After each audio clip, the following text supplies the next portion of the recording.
Eu chamei esse tema de tudo se resume no amor de Deus. Tudo se resume no amor de Deus. Diga comigo, tudo se resume no amor de Deus. Mais uma vez, tudo se resume no amor de Deus. Como é que isso nasceu? O cara vai ensinar sobre o quê? Eu vou falar sobre tudo se resume no amor de Deus. Todo mundo ensinava um monte de coisa, vida espiritual, várias disciplinas bíblicas lá. E você, Franco, vai falar sobre o quê? Eu vou falar sobre tudo se resume no amor de Deus. Ah, mas que matéria é essa? Eu falei, não sei, é uma revelação. Eu não sei se é uma matéria, é uma revelação que eu quero compartilhar e eu acho que é fundamental. Se a gente não entender que tudo se resume no amor de Deus, daqui a pouco a gente vai estar fazendo uma coisa sem esse amor. E como a Bíblia diz que nós podemos fazer um monte de coisa sem amor, vocês se lembram quantas coisas a gente pode fazer sem amor? Todos aqueles dons de Coríntios 13 lá, Paulo diz que a gente pode fazer sem amor. Falar em línguas, profetizar, mistério, ciência. Você pode também retribuir, distribuir teus bens entre os pobres. Você pode até dar o teu corpo para ser queimado. E Paulo disse, se não tiver amor, é inútil, ineficaz, incompleto. Então, como a gente pode fazer um monte de coisa sem amor, verdadeiro, genuíno, então a gente pode fazer missões também sem amor. A gente pode sair e fazer a coisa sem o combustível principal e sem a visão, sem o entendimento de muita coisa. Quando a gente entende esse assunto, minha percepção é a seguinte, quando a gente entende que tudo de fato se resume no amor de Deus, fica fácil para você, inclusive, comunicar aquilo que a gente chama de didaquê do reino, os mandamentos do reino de Deus. Porque a palavra de Deus, ela... Deixa eu usar aqui o quadro. Eu não queria usar agora não, porque é só uma introdução. Mas vou usar só para você entender. Quando a gente diz assim, palavra de Deus,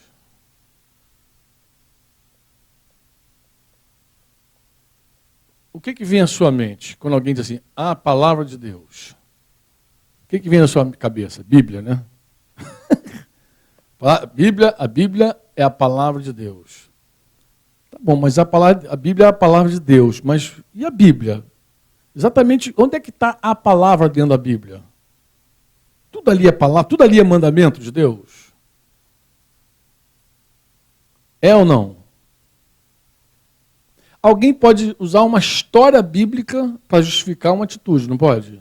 Isso é apenas uma história, no seu mandamento. Eu lembro de um homem, uma vez, que ele arrumou uma namorada lá nos Estados Unidos, um pastor, ele é casado com uma brasileira, e arrumou uma namorada lá nos States. E aí fomos conversar, porque a esposa descobriu que ele tinha uma namorada, aí voltou para o Brasil, ele veio atrás da esposa tentando restaurar a situação, em suma, alguém conheceu ele e falou assim, poxa, vai lá, dá um pulo lá no presbitério, os irmãos vão ter o maior prazer de te receber lá, de conversar contigo. Então ele foi, e durante um tempo ali, à mesa nós conversamos, e na conversa eu percebi que ele não enxergou o pecado dele. Falei, peraí. Deixa eu te fazer uma pergunta. Você acha que você pecou? Ele, não, eu pequei. Eu falei, o fato de você ter arrumado uma namorada, você acha que você não pecou? Ele, não. Eu falei, tá bom, mas você não pecou baseado em quê? Ele falou, meu amigo, Salomão teve 700 esposas, 300 concubinas. Pô, eu não posso ter 2 mulheres para mim? 2 só? Eu falei, mas e tua esposa? Aí ele falou, não, peraí. A mulher que eu estou namorando não é casada. Eu estaria em pecado se ela fosse uma mulher casada, que eu estaria tocando na mulher do próximo, mas ela não tem dono. Então eu tomei para mim. Aí eu fiquei assim, ó. Ah, é? Você vê que a pessoa pode tomar uma história da Bíblia e transformar essa história num mandamento, num princípio bíblico. Porque ele diz assim, não, é palavra de Deus, está na Bíblia. Está na Bíblia, é palavra de Deus. Você já viu aquela história também quando alguém tenta justificar uma contenda entre irmãos e usa o exemplo de Paulo e Barnabé? Não, que Paulo e Barnabé contenderam. Mas isso aí foi um acidente de percurso, isso aí foi um equívoco, um erro, isso não é fundamento para você estar contendendo. Mas tem gente que usa o fato de que Paulo e Barnabé teve uma contenda, então isso dá respaldo para mim. A palavra de Deus, a gente costuma separá-la da seguinte maneira. Vou colocar aqui da maneira mais simples, tá, amados? Verdade ou verdades e mandamentos.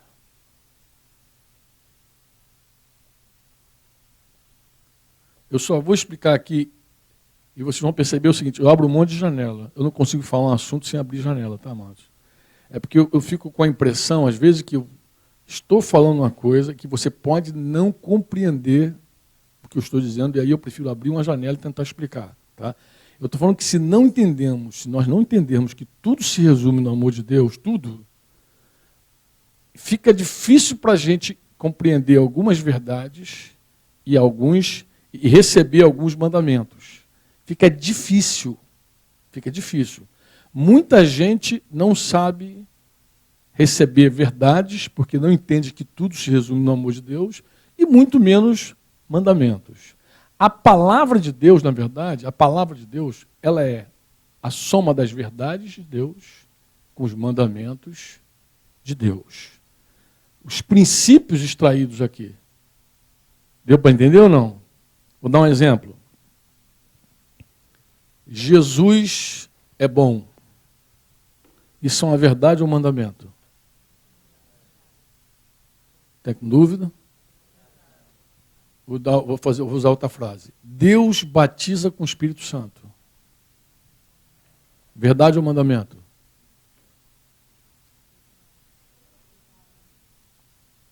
Tem gente com dúvida. Jesus cura. Agora você fica entusiasmado. Verdade. Jesus salva.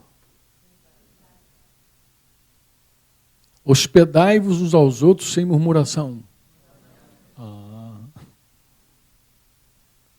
Maridos, amai vossas esposas, como Cristo amou a igreja e deu sua vida por ela. Aí é um mandamento e uma verdade. Maridos, amai as vossas esposas. Como, aí ele vai dizer uma verdade, como Cristo amou a igreja e deu sua vida por ela. Na verdade, quando você começar a ler a Bíblia, entendendo que existe verdade e mandamento, muitas vezes você vai ver que uma verdade chama mandamento e o mandamento é explicado por uma verdade. Mandamento. Humilhai-vos debaixo da poderosa mão de Deus.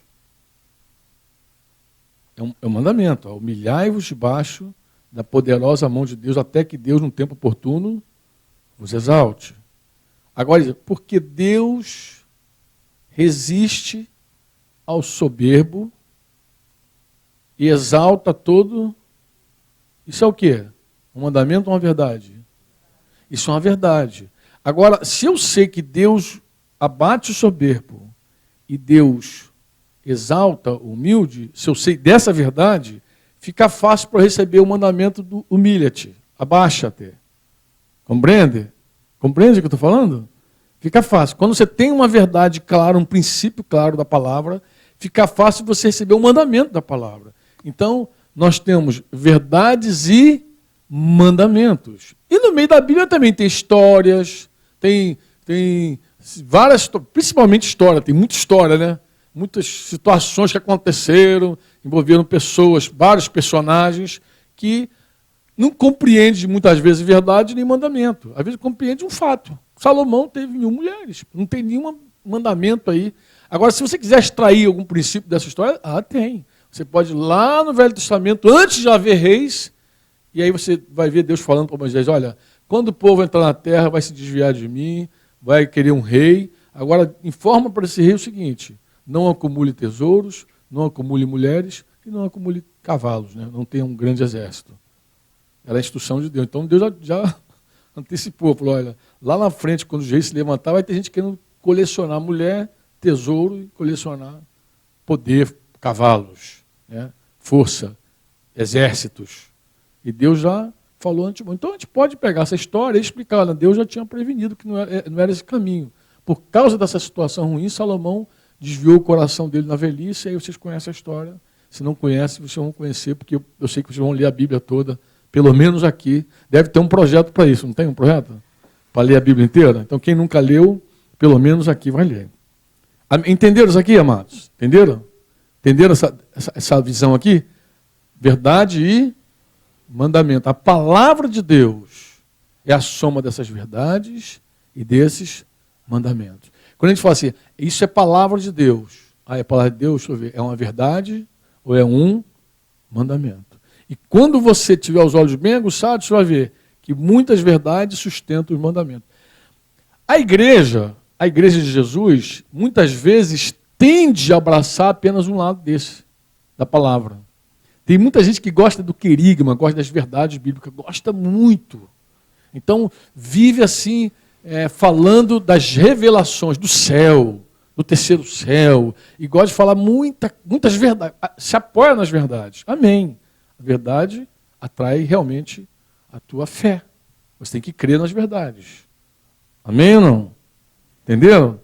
Mas o que acontece se você só tem a fé nas verdades e não conhece os mandamentos para viver?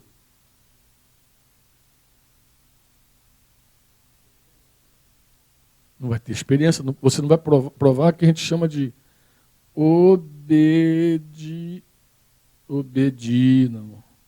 obediência. Fé, a verdadeira fé, gera obediência.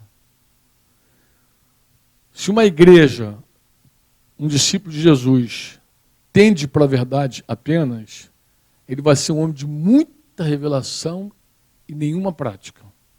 Nenhum fruto prático. Uma fé morta. Se ele tende só para os mandamentos sem as verdades, ele vai ser um cara legalista, pesado, cheio de jugo. Imagina você só ter mandamento e não conhecer as verdades. Tu não vai ter poder para viver. Tu não vai ter fé para viver. Se você tem mandamento apenas, você vai ter só jugo. Eu gosto muito do exemplo que Mitian deu, quando ele fala de querigma de daquele, ele usa a figura da locomotiva e dos vagões.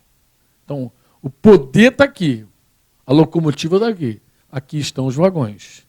Se você tem só locomotiva, sem os vagões, é uma coisa inútil. Não produz nada. Mas se você tem só vagão, sem locomotiva, também está frito. Você não vai poder carregar os vagões. Compreenderam ou não? Amém? Compreenderam de fato? Então, por que eu creio que esse tema é fundamental e importante? Porque a gente recebe a palavra. Quando a gente entende que tudo, de fato, do reino de Deus se resume no amor de Deus. Tudo.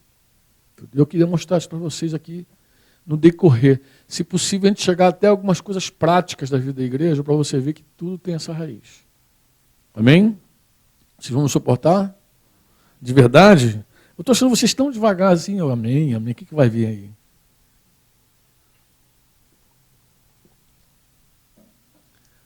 Como é que esse assunto começou? Estou com o irmão, conversando com o irmão, numa cidade fora do Rio de Janeiro, e ele falou assim, Franco, eu estou evangelizando um satanista, e esse satanista, ele me fez uma pergunta muito interessante. Ele perguntou, Deus é onisciente? Ele falou, claro, onipotente, onisciente, onipresente.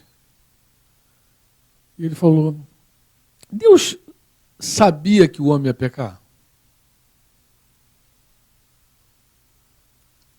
Aí eu falei assim, claro, sabia.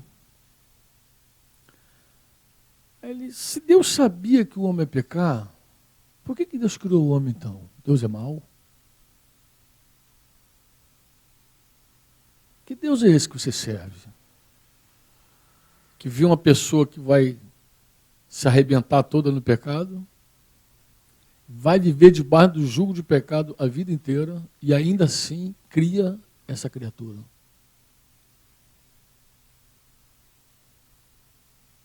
Mandou esse tijolo quente para ele. Eu falei, e aí, você? Ele, cara, eu fiquei sem resposta, Franco. Não, eu estou buscando a ajuda dos universitários. O que você diz aí, cara, numa situação dessa? Aí nasceu esse tema. Tudo se resume no amor de Deus.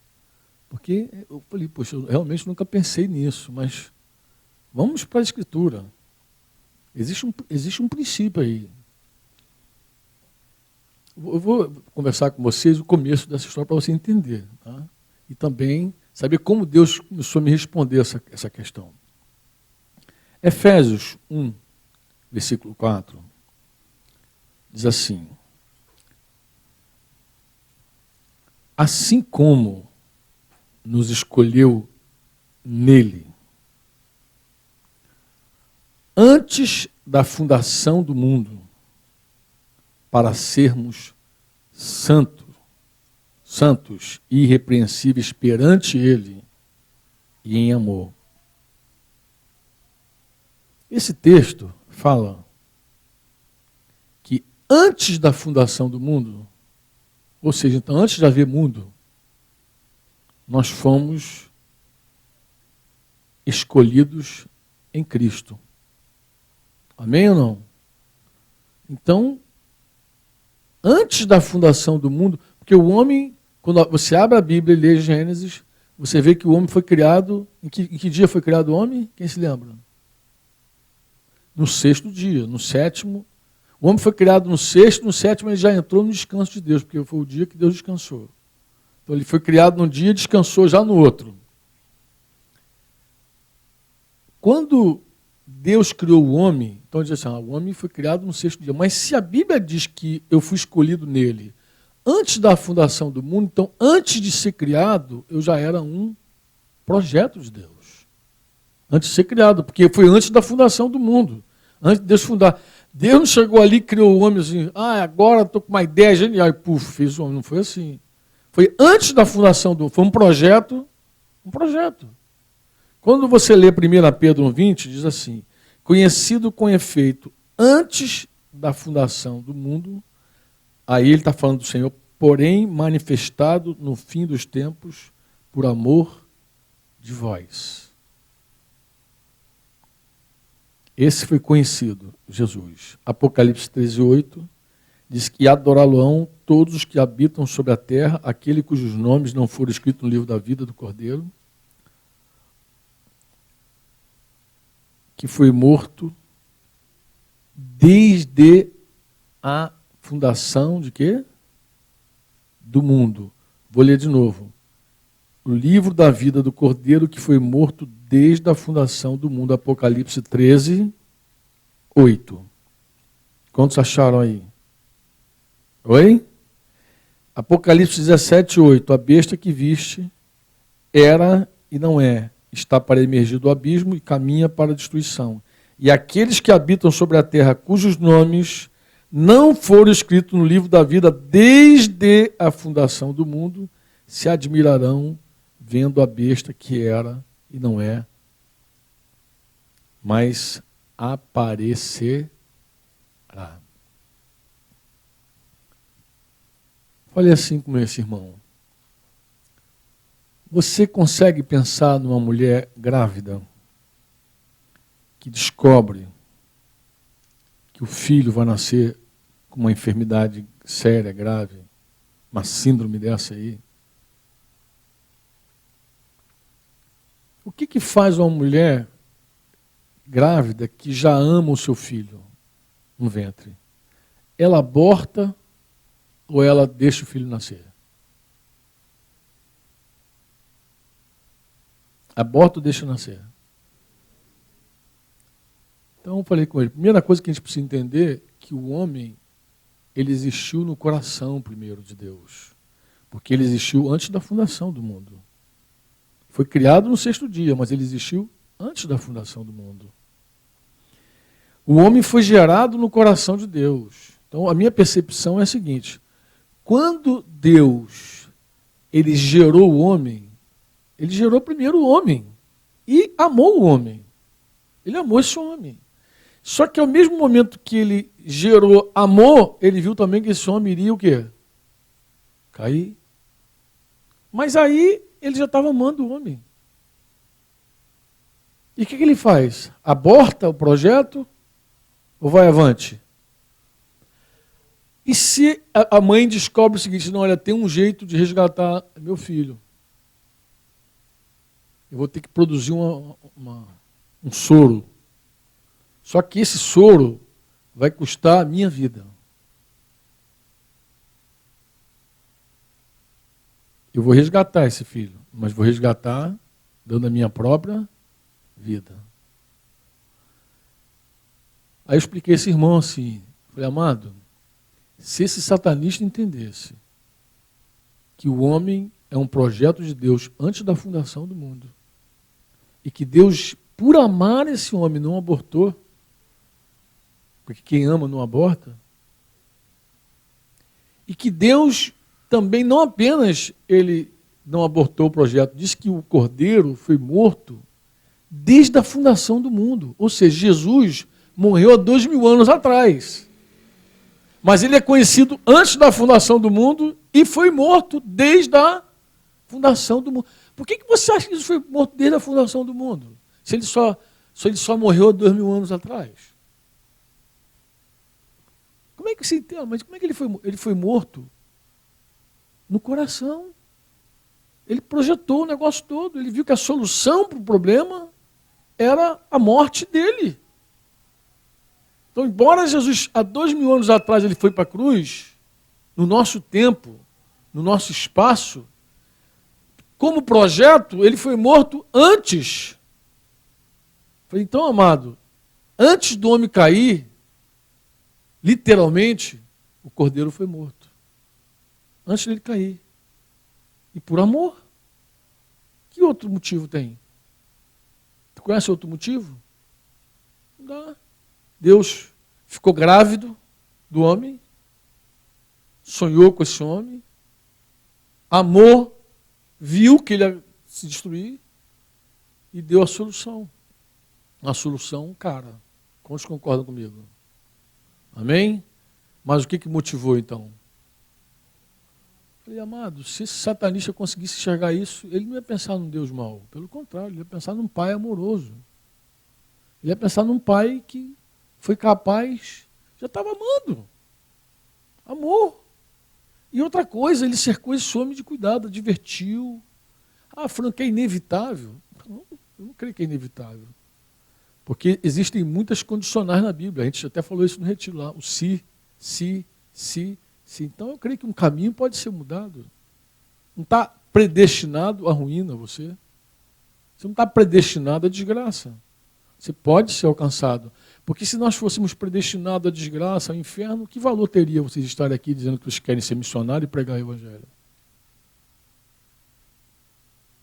Se quem está projetado para a salvação vai ser salvo mesmo, quem está projetado para o inferno vai para o inferno mesmo, e aí? Que valor tem você estar aqui me olhando? Vai para casa. Mas se você crê que a mensagem pode mudar o curso da vida de várias pessoas, e que alguém pode ouvir e dar ouvidos e crer, e ser transformado, aí vale a pena tudo que você está fazendo. Do contrário, não tem razão de estar aqui. Quantos me entendem? Amém? Tudo se resume de fato nesse amor. Tudo. Tudo. O homem foi criado no 6º dia, mas ele já, desde a fundação do mundo, gera um projeto no coração de Deus. Sempre foi assim. Quando você começa a ler as Escrituras, você percebe que Deus, ele amou desde o princípio. O amor de Deus, embora diz que Deus amou o mundo de tal maneira que deu seu Filho unigênito, parece que Deus só amou o mundo na hora que ele resgatou na cruz, mas não é verdade. O amor está na criação, o amor está em todo lugar. O amor está antes, desde antes, porque se o cordeiro foi morto antes, quando foi que ele amou? Ele amou só há 2000 anos atrás ou ele amou antes do homem cair? Qual é a tua conclusão? Amor antes. Deus antecipa. Vocês sabem que quando Deus criou o homem, Deus criou o homem conforme a sua imagem e conforme a sua semelhança. Alguém outro dia perguntou, Franco, se o homem tinha toda essa condição, por que esse homem pecou? Quando a Bíblia diz assim, conforme a sua imagem, conforme a sua semelhança, necessariamente você não pode assim, afirmar o homem nasceu já maduro. O homem não nasceu maduro. Quando uma criança nasce, ele nasce com tudo para ser homem ou mulher. Está ali tudo que ele precisa estar ali. Mas até chegar a ser homem e até chegar a ser mulher, tem o quê? Um caminho. Um caminho. Tem ou não tem? Um processo que ele vai desenvolvendo. Então, nós cremos que quando o homem foi criado, ele foi criado com esse poder, porque ele foi feito conforme a imagem, conforme a semelhança do Senhor, mas na verdade ainda embrião, novo. E Deus, ele vinha na viração do dia formar esse homem. Deus começou um trabalho discipulado com esse homem. Ele vinha estar, e vinha ter comunhão, e vinha ensinar. Alguém disse assim, o homem quando foi criado era uma folha branca. E precisava ser impresso nele o caráter de Jesus realmente, mas ele estava pronto para ser impresso. Só que nesse meio de caminho aí, há uma intervenção brusca. Há uma desgraça. Mas quando você vê que Deus criou o homem com qualidade, você vê que Deus não criou ele para cair. Porque se Deus tivesse criado o homem para cair, Deus seria cúmplice do pecado do homem. Deus não criou o homem para o pecado. O pecado foi uma intromissão desgraçada na vida do homem. Mas não foi um projeto dele, não, eu vou criar ele, e daqui a pouco ele vai cair, e daqui a pouco eu vou mandar um libertador para ele, legal. Não foi assim. Deus criou o homem, deu condição a esse homem, teve comunhão com esse homem, esteve próximo dele o tempo inteiro, vinha estar com ele continuamente, formá-lo, amadurecê-lo, preveniu esse homem, falou, cuidado, né? Quando a Bíblia diz, preveniu como, Franco? Quando a Bíblia diz que o homem deveria guardar o jardim, ele está claro, ele está dizendo, você vai guardar porque tem. Quem é que monta a guarda? Se eu te estabeleço no lugar de ficar aí guardando, o que eu estou dizendo para você? Guardar o quê? Se eu digo para você guardar, eu estou dizendo, você está correndo risco isso aqui. Quando eu digo, olha, guardar, é porque tem um ladrão, pô. Tem alguém que pode sorrateiramente entrar nesse lugar. Quando a Bíblia diz que o homem foi constituído ali para guardar, é porque já havia isso é um anúncio já. Você guarda porque tem ladrão na área. Porque se fosse um lugar sem ladrão, tu vai guardar o quê? Você guarda o quê onde não tem ladrão? Oi? Não guarda nada, fica tudo à vontade, pô. Mas um lugar onde corre o risco, o que você faz? Fica mais prudente, mais esperto, não é assim? Não é assim quando você solta alguém no meio da rua, num lugar perigoso lá, quando alguém vai para o Rio de Janeiro lá, vai para o Rio, cuidado, vigia a bolsa, não sei o quê. É assim que os irmãos fazem, aquela instrução. Mas por quê? Porque acho que lá é mais perigoso, tem mais bandido, mais ladrão. Quando os irmãos vêm de fora, os turistas passam lá no Rio, que vão lá para Copacabana, para a Zona Sul, a gente sempre prevê, gente, cuidado, olha, câmera, não fica com essa cara de turista não, muda aí a cara, porque os caras vão te roubar. E se você diz assim, guarda o que você tem, ele está dizendo, cuidado que você pode ser roubado. Então não foi nada assim que Deus não tivesse também trabalhado com o homem, comunicado a ele, olha, existe uma possibilidade. Se você está aí guardando, pode ter certeza, tem ladrão. Tem ladrão. Então Deus deu todo um caminho para ele. Todo caminho para o Senhor. Quando a Bíblia diz assim, 1 João 4,8, aquele que não ama, não conhece a Deus, porque Deus é o quê? Deus é o quê? Amor. Vou dizer de novo, aquele que não ama, não conhece a Deus, pois Deus é amor. Está certinho isso aí? Se Deus é amor, irmão, E Deus criou o homem para ser o caráter dele. Tem coisa mais essência no homem do que o caráter dele? Como é que seria um discípulo maduro? Ó, Deus é amor. Deus é amor. Ele não está dizendo que Deus tem amor. Ele está dizendo que Deus é. Uma coisa é dizer que alguém tem amor por você, outra coisa é dizer, ele é amor. É diferente ou não? É diferente? Ó, Deus é. É tão forte que João falou, ó, se você não ama, aquele que não ama, não conhece a Deus. Por quê? Porque Deus é amor. É a natureza dele, a essência dele. Você acha que tem relação com o caráter de Cristo? O amor? Ou você acha que não tem nenhuma relação? Como é que alguém cria uma pessoa igual a ele, e ele é amor, e essa pessoa não tem relação nenhuma com amor?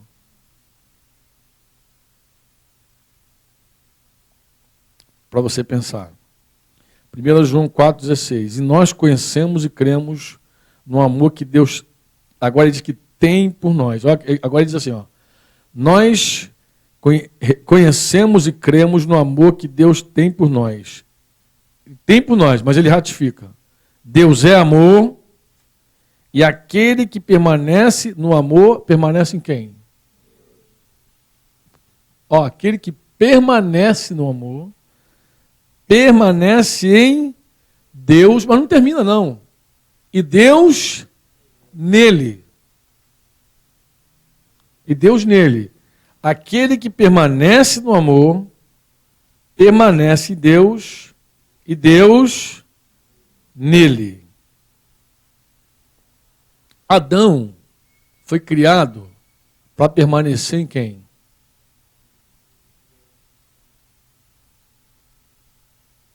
Foi criado para permanecer em Deus? O que você acha? Ele foi criado para permanecer? Eu poderia dizer assim, Adão foi criado para permanecer no amor. Poderia dizer isso? À luz desse texto? Vamos ler esse texto de novo. Estão me olhando, é possível que... Ó, nós conhecemos e cremos no amor que Deus tem por nós. Deus é amor. Aquele que permanece no amor, permanece em Deus. Deixa eu te fazer uma pergunta. Adão permaneceu em Deus? Adão permaneceu no amor? Não. Adão permaneceu em Deus? Adão permaneceu no amor? Não. Vou te fazer de novo a pergunta. Adão permaneceu em Deus? Adão permaneceu no amor? Logo, Deus não permaneceu nele. Porque se ele permanecesse no amor, permanecesse em Deus, Deus permaneceria nele. É isso mesmo? Ó, eu queria que vocês alcançassem isso. Vamos lá. A Bíblia diz assim, que Deus falou com Adão assim, olha, no dia que você comer, você faz o quê? No dia que você comer? No dia que você comer, você certamente morrerá. Mas Adão não viveu lá centenas de anos? Se Adão viveu centenas de anos, como é que Deus cumpriu essa palavra? Diz que no dia que você comer, você vai morrer.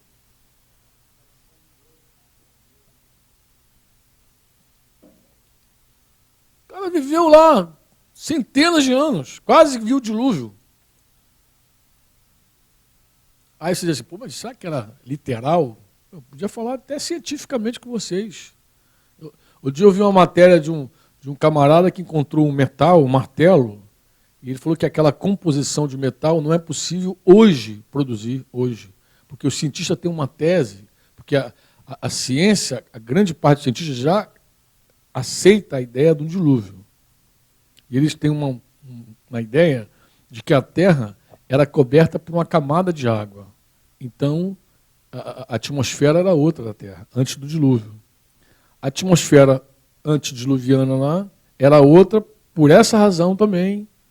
Os homens eram vegetarianos, não comiam carne, Por essa razão também, os homens, também não chovia, caía assim uma garoazinha e tal, na terra.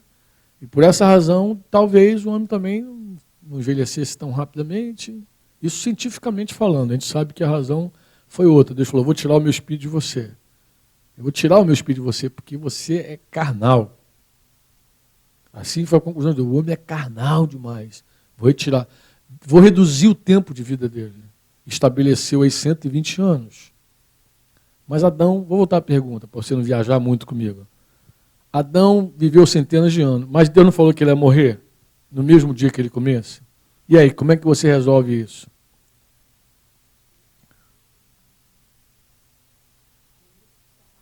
Deus se apartou dele, porque morrer, a palavra morte é separação. Morte é separação. Quando Tiago quer explicar quando ele quer explicar a relação fé e obra, e ele diz que a fé sem obra é uma fé morta, a fé separada de obra é uma fé morta, quando ele dá essa explicação, ele também diz o seguinte, ele diz assim como o corpo sem o espírito está morto, assim como a fé sem obra, ela é morta. Assim como o corpo sem espírito está morto, a fé sem obra é morta. Quando você começa a evangelizar, se você usar um recurso, por exemplo, alguma metodologia de evangelismo, uma das mais conhecidas é aquele do pessoal da cruzada estudantil, né? Que chamam de as 4 leis espirituais. Não sei se vocês já ouviram sobre esse assunto. As 4 leis espirituais, o cara começa apresentando assim, ó, Deus te ama, Deus tem um propósito na tua vida. Começa falando do amor de Deus. E depois ele vai partir para a segunda lei. A segunda lei é o homem está morto. Está morto. Jesus falou assim, deixa que os mortos enterrem. Então está morto mesmo, ele morreu. Adão, no dia que ele pecou, ele morreu. Mas morreu como, Franco? Ele provou uma morte, primeiro, espiritual. A primeira morte que ele provou foi espiritual. Ele provou essa morte.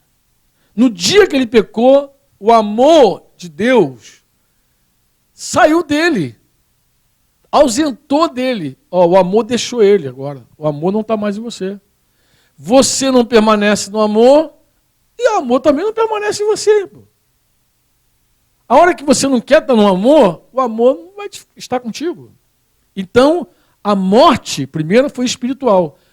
Anos depois, ele provou a morte o quê? Física. Ele provou a morte física. Olha para. Está dando para ver com esse púlpito aqui na frente? Ó, morte espiritual primeiro, morte. Vamos fazer vamos pensar aqui, fazer um teatrinho na cabeça aqui. Quando alguém pregou o evangelho para você, você creu? Você lembra quando você creu no evangelho? Você lembra? Quando você creu em Jesus realmente, que você sentiu que a vida entrou em você? Você se lembra quando você nasceu de novo? Se lembra quando você nasceu de novo? Você nasceu de novo fisicamente ou espiritualmente? Olha o processo como é que foi. Quando você se converteu, você provou vida espiritual. Mas isso não significa que tu não vai provar também vida física. Porque você vai ressuscitar, você vai ser transformado. Então, existe um processo também. Existe um projeto também para o teu corpo. Mas começa primeiro no espiritual e depois no físico. Então, o homem morreu primeiro no espírito dele, porque Deus se ausentou dele, o amor deixou ele. O amor deixou ele. Vou usar essa figura porque conforme está na Bíblia, para você entender aonde a gente quer chegar. O amor se ausentou dele, não tem mais amor de Deus nele. E ele depois provou a morte física. Quando você se converteu, você provou a vida espiritual, a vida entrou em você, ele voltou, o amor voltou a morar em você. O amor voltou para você. Porque Deus é o quê? Amor. Amém ou não? Se lembra que Jesus falou que todo ramo que permanece em mim dá fruto? ele poderia dizer assim, todo aquele que permanece no amor, dá fruto. Porque você permanece no amor, você está permanecendo em Deus e Deus em você. Você nasce no Espírito e tem uma promessa de provar uma vida plena física, inclusive com outro corpo. Você tem uma promessa de ter um outro corpo. Os carequinha, pode ficar tranquilo. Você vai ter cabelo volta, meu irmão. Cabelo bonito. Oh, glória. Vai ser restaurado plenamente. Mas é um processo que começa do jeito que acabou, ele retorna. Da mesma forma. Primeiro, a vida espiritual, porque morte é separação. Quando você diz assim, você está morto, você está separado de Deus. Você está morto espiritualmente. Você deixou esse amor.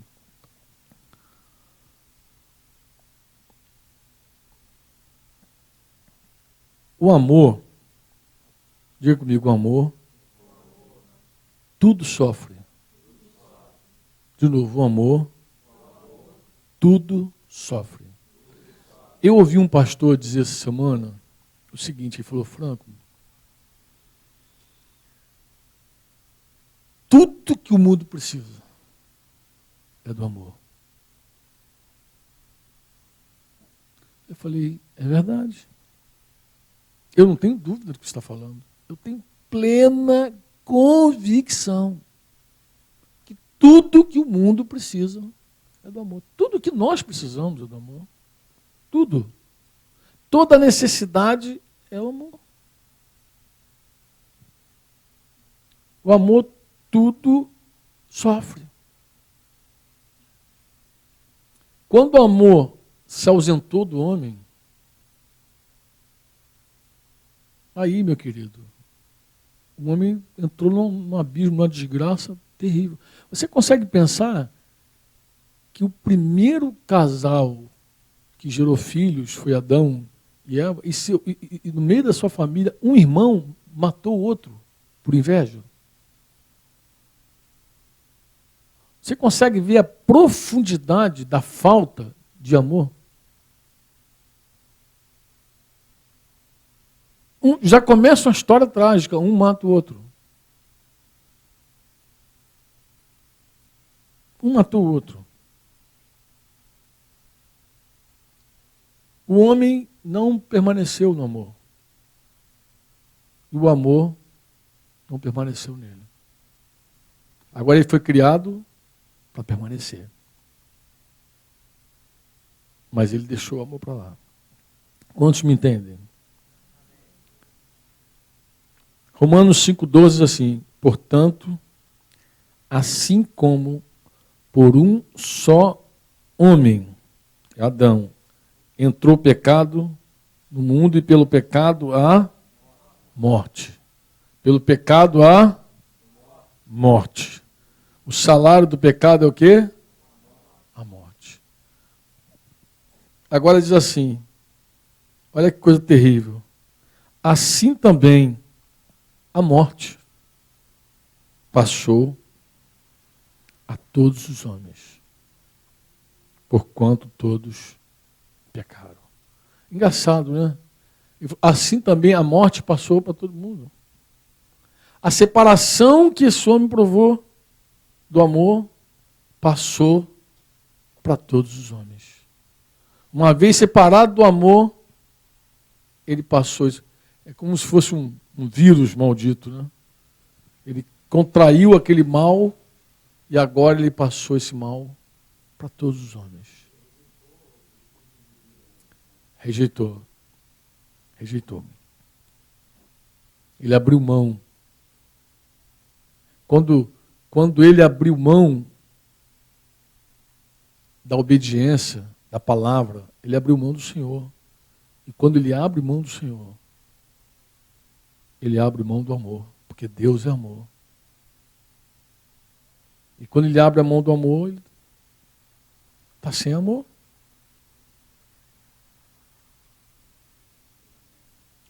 Você diz assim, mas o homem ama. Ama.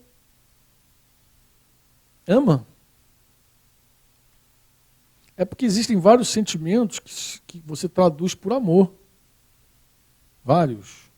Inclusive, a palavra amor na Bíblia, você deve ter estudado isso, eu não sei se vocês já ouviram isso, mas na verdade existem várias palavras na Bíblia que são traduzidas por amor, que são palavras no original totalmente diferentes. Que quando você traduz é igual amor. Não é muito diferente do nosso contexto, não. Tá? Tem gente que, se você falar assim, amor, numa plateia heterogênea aí, de cristãos, não cristãos e tudo mais, o que acontece? Cada um na cabeça tem uma leitura do amor. Você vai dizer amor, o cara pensa logo, sexo. Fazer amor hoje, fazer sexo. A cabeça dele, amor é igual a sexo. Aí o outro, amor, aí o cara pensa lá na caridade. Um dando lá o pão para o outro, puxa, quanto amor. Mas Paulo não falou que eu posso dar até o meu corpo para ser queimado e não ter amor? Eu posso distribuir os meus bens entre os pobres e não ter amor. Como é que isso é possível, cara? Porque na cabeça de muita gente, aquele ato nobre de dar o pão, está amando. Ainda não é o amor. O amor entre amigos é uma palavra no grego. O amor entre irmãos da minha família é uma outra palavra no grego. E o amor de Deus é outra palavra no grego. Cada amor desse tem uma palavra diferente. Mas que, infelizmente, quando traduz por amor, aí todo mundo tem aquela ideia de que é amor. Deu para entender ou não? Deu para entender? Às vezes assim, João amou Maria. É uma palavra. Amon amou, vou pegar um exemplo bíblico. Amon amou Tamar. Quem se lembra dessa história? Lembra dessa história? Aquela confusão na família de Davi, de um irmão que quis a irmã. Mas que amor é esse? Levou a garota para o quarto, forjou lá uma situação, defraudou a menina, violentou ela e depois não quis assumir nada, ainda depois repudiou. Que amor é esse que começa com a cobiça e termina na cama, depois do sexo? Que amor é esse? Esse é o amor de Deus? Claro que não. Esse amor é eros. Eros é a mesma palavra que dá origem a erótico. É uma paixão doida, cega. Você vê a pessoa, cobiça, quer e diz, estou amando. Estou amando o quê que você está amando? Isso não é amor. Não amor bíblico. Não amor de Deus. Isso não é amor de Deus. Isso é amor erótico, isso é uma coisa do homem, natural. Ele tem pelo sexo oposto, ou tem pela pessoa do mesmo sexo. Ele tem. Mas isso normalmente começa e acaba rapidamente. Quando você entende a diferença das palavras, você entende por que muita gente diz, matei por amor. Você vai entender por que o cara diz isso. Matei por amor. Matou por amor. E quem ama, mata. Se fosse morrer por amor, mas matar por amor? Absurdo, né? É absurdo ou não? O que você pensa? Você olha assim, isso não tem sentido. Mas na cabeça daquele indivíduo ele está amando. É o sentimento que ele conhece, é o que ele conhece. É o que ele experimentou de amor. Daí você compreende um monte de coisa que as pessoas falam comumente no mundo, que diz que é amor, quando vocês dizem, é o amor. Quando eu entendi esse assunto de amor, irmãos. Como é que foi uma experiência